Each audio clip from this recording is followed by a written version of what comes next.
राजनीतिक गलियारों की माने तो हनुमान बेनीवाल और अशोक गहलोत आपके इस बार कुछ कुछ अच्छे संकेत दे रहे हैं आपके लिए।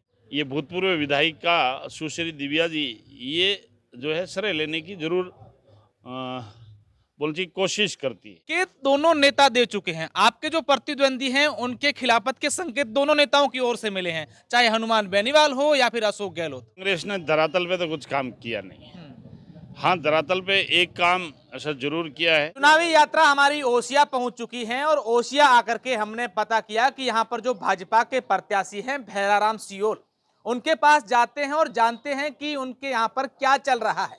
जब पता किया तब भैराराम सियोल अपने झोंपड़े में है। ऐसा आमतौर पर देखने को कम मिलता है और वाकई में हम जब यहाँ पर पहुंचे तो भैराराम सियोल अपने झोंपड़े से बाहर निकल रहे थे, उनके समर्थक भी साथ है। भैराराम जी, काफी राह आसान कर दी है आपकी। अगर राजनीतिक गलियारों की माने तो हनुमान बेनीवाल और अशोक गहलोत आपके इस बार कुछ कुछ अच्छे संकेत दे रहे हैं आपके लिए। अब देखिए, ये तो मौसम की बात है। अब ऐसा जम्मू और कश्मीर का कब कहाँ का मौसम कैसे बदल जाए, ये तो प्रकृति के ऊपर डिपेंड है ना। मैं किसी के ऊपर ऐसा व्यक्तिगत कमेंट्स क्यों करूंगा।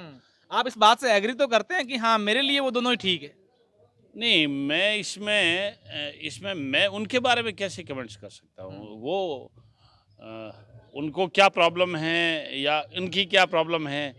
आप तो कोई भी बात मेरे से यदि आप पूछेंगे तो मैं मेरी बात आपको बता सकता हूँ। लेकिन भावना तो है कहीं ना कहीं, बात मुंह से भले ही नहीं कहें। अब देखिए, भावना के बारे में मैं उनको क्या कह सकता हूँ। देखिए, ये इसके बारे में ये उनकी पार्टी का विषय है। क्योंकि संकेत दोनों नेता दे चुके हैं, आपके जो प्रतिद्वंदी हैं उनके खिलाफत के संकेत दोनों नेताओं की ओर से मिले हैं, चाहे हनुमान बेनीवाल हो या फिर अशोक गहलोत। अब देखिए, आदरणीय अशोक जी की बात आदरणीय अशोक जी ही बता सकते हैं और आरएलपी के सुप्रीमो हैं, वो आरएलपी के सुप्रीमो ही अपनी बात बता सकते हैं। मैं भारतीय जनता पार्टी की कोई बात पूछेंगे। आपकी मित्रता तो अच्छी चल रही है। मेरी तो मित्रता अशोक जी आपके साथ में भी है।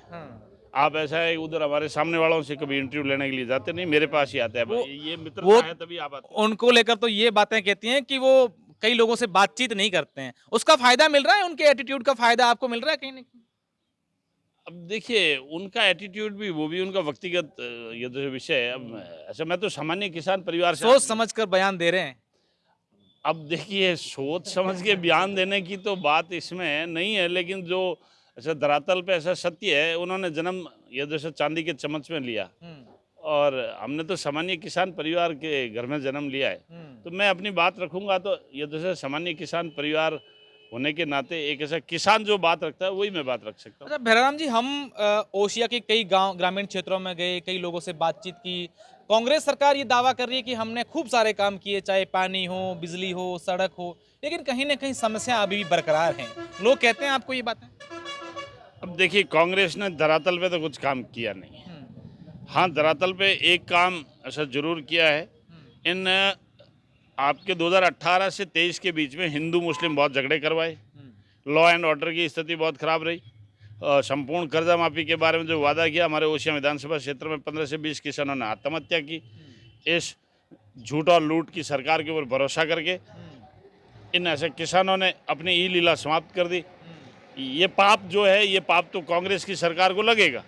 इसके अलावा हमारे यहाँ पर सामूहिक हत्याकांड हुए, ऐसा लॉ एंड ऑर्डर की स्थिति पूरी खराब होकर रखी हुई है। और जो जल जीवन मिशन के तहत में हर घर नल की जो अपनी योजना है केंद्र सरकार की, उसका कहीं न कहीं ये भूतपूर्व विधायिका सुश्री दिव्या जी ये जो है श्रेय लेने की जरूर बोलती कोशिश करती है, पर उनको श्रेय मिलेगा नहीं, क्योंकि जनता को भी पता है, सब इलेक्ट्रॉनिक और प्रिंट मीडिया से जुड़े हुए हैं कि जल जीवन मिशन जो है वो जल शक्ति मंत्रालय के द्वारा संचालित एक योजना है और ये केंद्र सरकार की योजना है।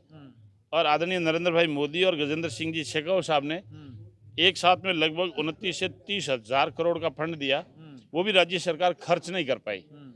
अब ये तो राज्य सरकार की नाकामियां हैं। पहले उन्होंने टेंडर भी किए तो बीएसआर रेट से 45% ऊपर से किए।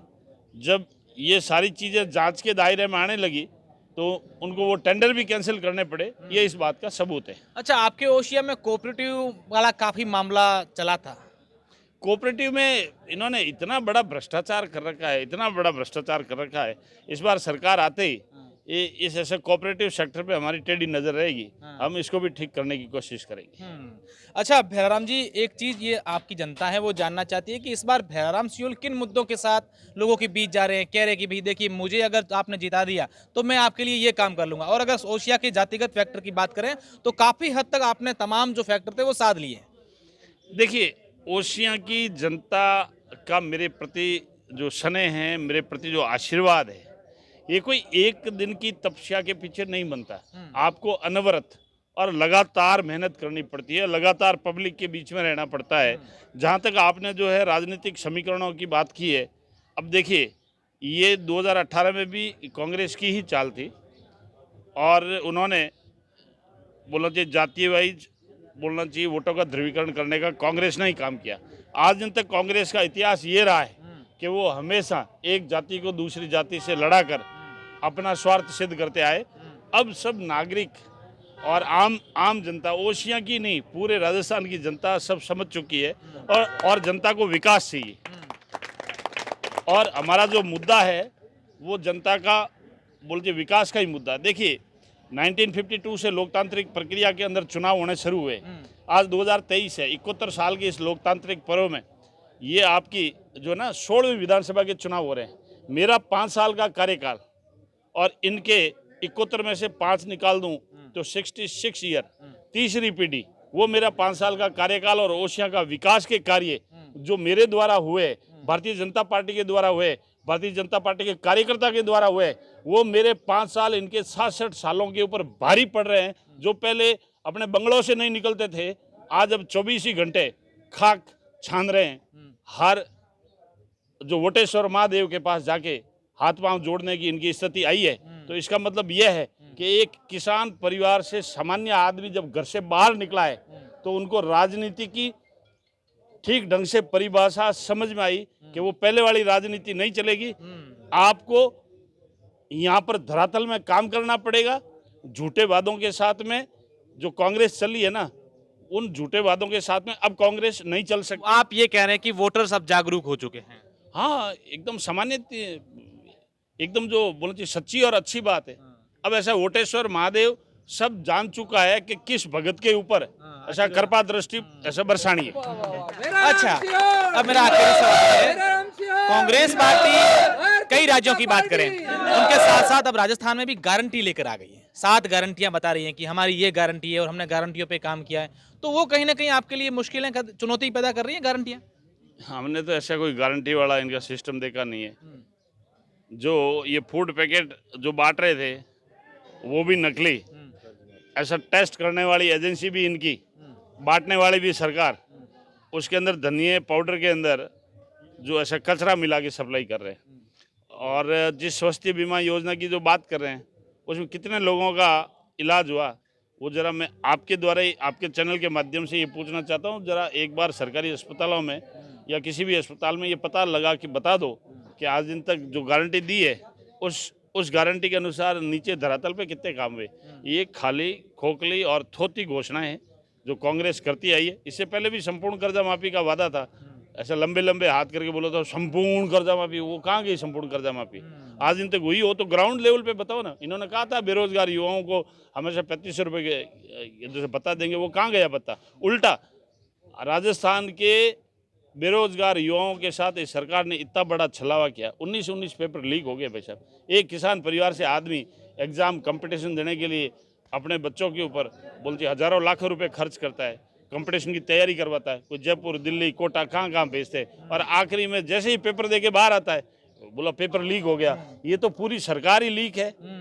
और इन्होंने तो पूरे राजस्थान के युवाओं का बिल्कुल पूरा भविष्य लीक कर दिया, और ये लीक वाली सरकार अब नहीं चलने वाली। बिल्कुल, भैराराम सियोल तमाम उन मुद्दों को टटोल रहे हैं जो जनता के बीच इन दिनों चर्चाओं में है। अब देखने वाली बात होगी कि 3 दिसंबर को परिणाम किसके पक्ष में आते हैं। धन्यवाद।